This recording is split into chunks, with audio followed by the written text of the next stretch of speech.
iminkana waxaan u yeedhayaa xildhibaan siibad sida uu qabo qodobka 49aad farqadiisa koowaad labaad saddexaad iyo shanaad ee xorosaadka golaha wakiilada. xildhibaan siibad wuxuu ka horjeedin doonaa golaha khudbad uu soo codsaday oo ugu badnaan 10 daqiiqa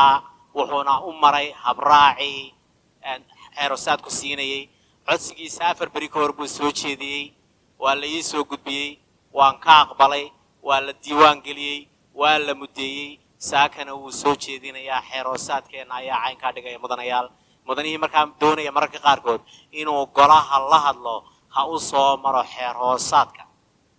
haddii mudane farta iska taago mikrofon iska shito oo uu iska khudbadeeyo, haddii la xidho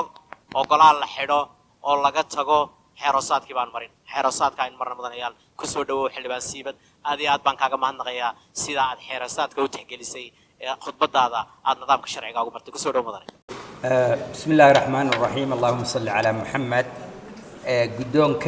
قلها أصحابتي إذا قلها حول ودينا صحافة وادي السلام يا السلام عليكم ورحمة الله وبركاته. سيدة دلس عتام بشان يلا باتنكي أكتوبر لباتنكو يلا باتن شعب كرير بنتلان صدح دقمة أيام مركي وجوه الرئيسي والضريري عد بحين قف يعد تاسو وجدده دو أهيد in aan tijaabino suurtagalnimada lagu qaban karo doorasho caam ah.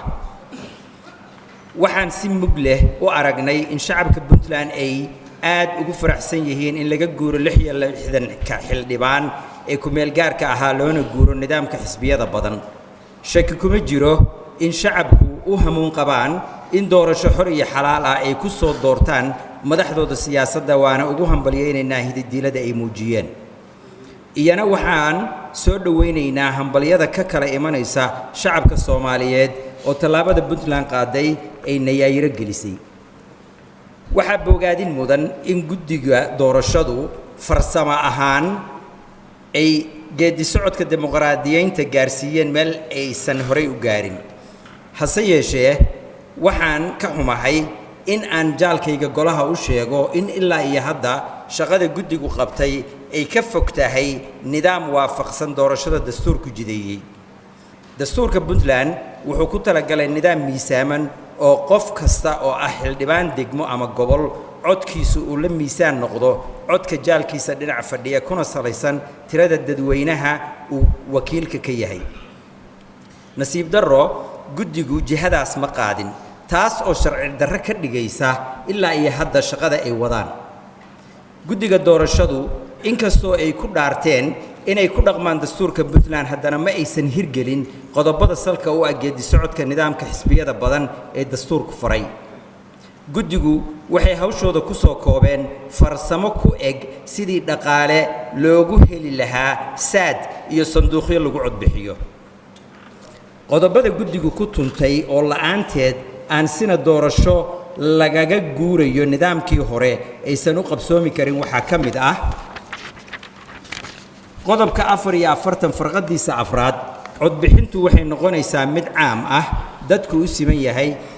shakhsi ah, qarsoodi ah, waxaana reeban in qof lagu farageliyo doorashada meesha uu codka marinayo.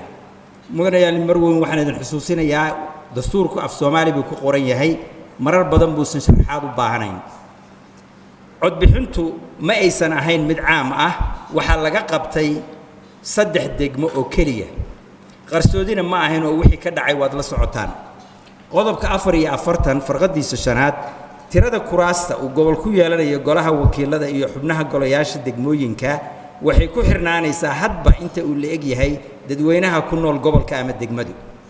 marna lama samayn tirakoob dadweyne oo dastuurku waajibka kaga dhigay qodobka 6aad, lagamana tashan sidii looga guuri lahaa haddii aan la fulin karin. qodobka 123 farqadiisa labaad. tirada xubnaha golaha deegaanada degmo kasta waxay ku xirnaanaysaa tirada dadka ku nool iyo baaxadda dhuleed. qodobkaana lama hirgelin. intaa waxa dheer in doorashada koowaad Soomaali baan ku hadlaynaa, in doorashada koowaad natiijada ka soo baxda dastuurku ugu talagalay sidan soo socota. وقضب كأفرتن يلح فرقديس صدحات صدح ذا أرور سياسات وقعدت كبدن ترتن ككواد أيا قرياش الديجانك قرياش الديجانك أيا نقولها يا صدح ذا حسب السياسات الرسمي قاعه taasina ma dhici karto waayo doorasho caamad dalka laga maqabo sidaa darteed ayaa wixii noo qabsoomay 25 Oktoobar aysan marna noqon karin wax ka duwan tijaabo farsamo oo ay nu ka baranay sidii codbixiyaha loo diiwaan gelin lahaa sidii ururadu u ololeyn lahaayeen sida loo codayo loona tiriyo codadka iyo kharashka dhaqaale ee goob doorasho kasta ku bixi kara muwaadin la soco markuu guddigu ku xadgudbay inuu fuliyo dhaartuu maray wuxuu ina geysiiyay in aynaan ka guuri karin 66 xildhibaan taas oo aan wali shacabku xogteeda hayn guddigu wuxuu ku talaabsaday wixii salka u noqon lahaa tirada xubnaha golayaasha deegaanka iyo xildhibaanada oo ah tira koob guud oo dastuurku faray fajcisada kale waxay tahay in aan guddigu marna baarlamaanka xukuumadda ama shacabka ku soo warcelin waxa ay tahay caqabada ka hortaagan in la fuliyo qodobada dastuuriga ah si looga tashado ku bishaaraysta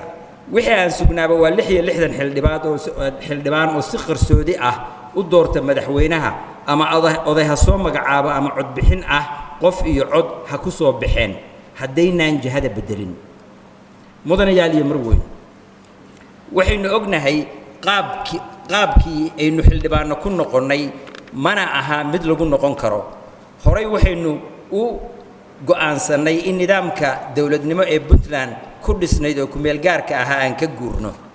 haddaba si aan uga gudubno waa in aan qaadnaa tallaabooyinkan kow in goluhu magacaabo guddi dib u eegis iyo iswaafajin ku sameeya kana soo taliya xeerarka iska hor imaanaya ama maqan tusaale xeer lambar 6 qodobka 7 farqadiisa koowaad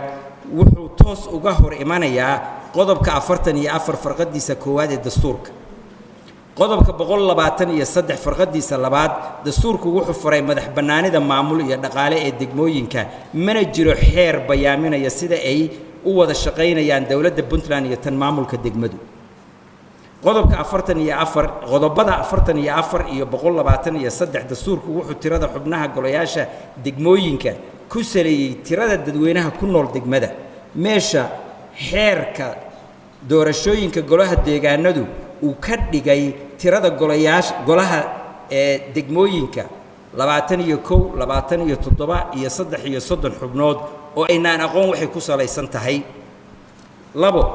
sharcinimada doorasho laguma salayn karo dhaqaalaha ku baxa iyo waxa guddiga doorashadu jeclaysto balse waxay ku salaysnaanaysaa sida ay sharciga u waafaqsan tahay wixii dhacay 25 Oktoobar haynoo ku ekaato tijaabo farsamo dalka waa inaynu hal mar doorasho caam ah oo waafaqsan dastuurka ka qabsoontaa saddex shacabka Puntland waxay u haystaan in nidaamka la bedelayo uu geysiinayo inay toos u soo doortaan madaxweynahooda taas oo aan run ahayn shacabku marka loo sheego doorashada xildhibaanada kadib in ay xildhibaanadu dooranayaan madaxweynaha waa fajacaan iyagoo weydiinaya oo maxaa la bedelay haddaba waa lagama maarmaan in dood laga furo lana bedelo si shacabku ay madaxweynahooda toos ugu soo doortaan afar liiska xiran waxba kama duwana liiskii oday dhaqameedku soo gudbin jiray kadibna guddiga khilaafaadku go'aaminayay shacabku waa inay iyagu doortaan una codeeyaan qofka xilka u taagan ee deegaan doorasho kasta golaha ayayna ku xiran tahay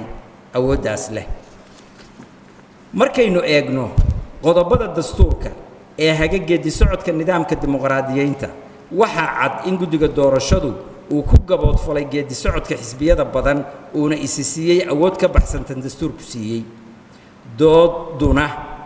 dooddooduna waxay noqotay wax uun aan dhaqaajinno iyadoo aan jihada saxda ah loo dhaqaaqin sidaas darteed golaha waxaa mas'uuliyadi ka saaran tahay in guddiga doorashada lala xisaabtamo dhaartii dastuuriga ahayd ee ay baalmareen lagula xisaabtamo sidaas darteed golaha waxaa mas-uuliyadda ka saaran tahay in guddiga doorashada lagala xisaabtamo dhaartii dastuuriga ahayd ee ay baal mareen iyadoo la ilaalinayo madax bannaanida hay-adda wixii intaa aan ahayn waa ceeriin aan caloosheenna u qarinayno waayo haddaan sharcigu sarrayn shakhsiga ayaa sarraynaya taas oo keenaysa in koox danley ah aynu talada dalka si aan sharci ahayn gacanta ugu gelinno waana jabka soomaali haysta taa qoraalka ahayd markaan intaan kaga gudbo waxaan rabaa inaan asxaabtayda golaha la wadaago waxaa jirta ilaahay subxaanahu wa tacaala nebi maxamed keliya ayuu darajo gaarsiiyey ibni aadamka kale aan loo oggolayn inay gaaraan waxay tahay waad garanaysaan aayadda qur-aanka ahayd bismi illaahi araxmaani araxiim wannajmi idaa hawaa maa dalla saaxibukum wamaa qawaa wamaa yandiqu cani ilhawaa in huwa ilaa waxyun yuuxa jaalkiin ma aha mid lunsan mana aha mid qaldan waa nebi maxamed baa laga hadlayaa subxaanahu wa tacaala calayhi salaatu wasalaam jaalkiin ma ahayn mid qaldan mana ahayn mid lunsan waxa uu idiin sheegayaana hawadiisa kama iman kasiya maa kama ahayn balse waa waxyi loo waxyooday qof kale oo ibni aadana darajadaa in la gaarsiiyaa sax ma aha innaga ururada siyaasadda shacabka puntland iyo tibek guddiga doorashooyinka waxaa u dhexeeya xeerar dhigan oo lagu dhaqmo hadday ku tuntaanna waa inaan la yska qabtaa haddii kaleeto fircoonba waatuu lahaanaa rabbikumul aclaa ha laga fiirsado waa qodobka labaad shaqaynu dad u dirnay inay raacaan qodobo dastuuri ah waxay soomaalidu tiraahdaa qofka shaqada loo diro gaar ahaan shaqooyinka garsoorka iyo cadaalad falka hadduu shaqada ka soo bixi waayo waxay yidhaahdaan hadday aqoon darro kaa tahana aakhiradaa bacday hadday eex kaa tahana hadday aqoon darro kaa tahana adduunyadaa bacday hadday eex kaa tahana aakhiradaa bacday taasna taasaan kaga baxayaa mudanayaani marwooyin waxaan ku soo gebagabaynayaa dastuurka puntland marar badan baa waxaa la yidhaahdaa dad siyaasiyiinaa jiro oo haysta sharci puntland kama jiree waxaynu rabno aynu samayno laba mid weeye inaynu meel iskaga tuurno iyo inaynu ku dhaqanno wabilaahi tawfiiq waa mudanaha keliya ee siyaasadda intuu ka qayb qaatay urur siyaasadeed hadda hogaaminayo guddoomiye ka ah ururka leeda mustaqbal xildhibaan siibad markaa wuxuu inaga mudan yahay ka gol ahaan inaan dhiirigelinno oo aan ku dhiirigelinno waxaana u rajaynayaa ururka mustaqbal iyo xildhibaan siibad in saddexda xisbi qaran ay ku soo biiraan insha allah oo isagoo madanuhu hogaaminaya runtii aad baan runtii shakhsiyan anigu proud uga ahay in baarlamaanka rag ku jira ay ururada siyaasadda ay hogaaminayaan sharafteeni weeye runtii wuuna ku mahadsan yahay inkastoo ay dhici karto baarlamaanka ururada siyaasadda dee inay ku kala jirjiraan laakiin aanu taan ka hadlay waa hogaaminta iyo guddoomiyenimada uu ururka hogaaminayo taan ka hadlay taa weeye mudane waa mahadsantihiin topiga uu ka hadhay xildhibaan siibad ciidana su-aal kama weydiin karto laakiin xildhibaan caraf haddii waxaa tobagaa ka baxsanaad wax iga weydiinaysaan adiga xildhibaan faad waa idin siinaya laakiin arrinta xildhibaan siibad khudbad uu xeeroosaadku siiyey buu ka hadlay war dambena ma jiro taasi ha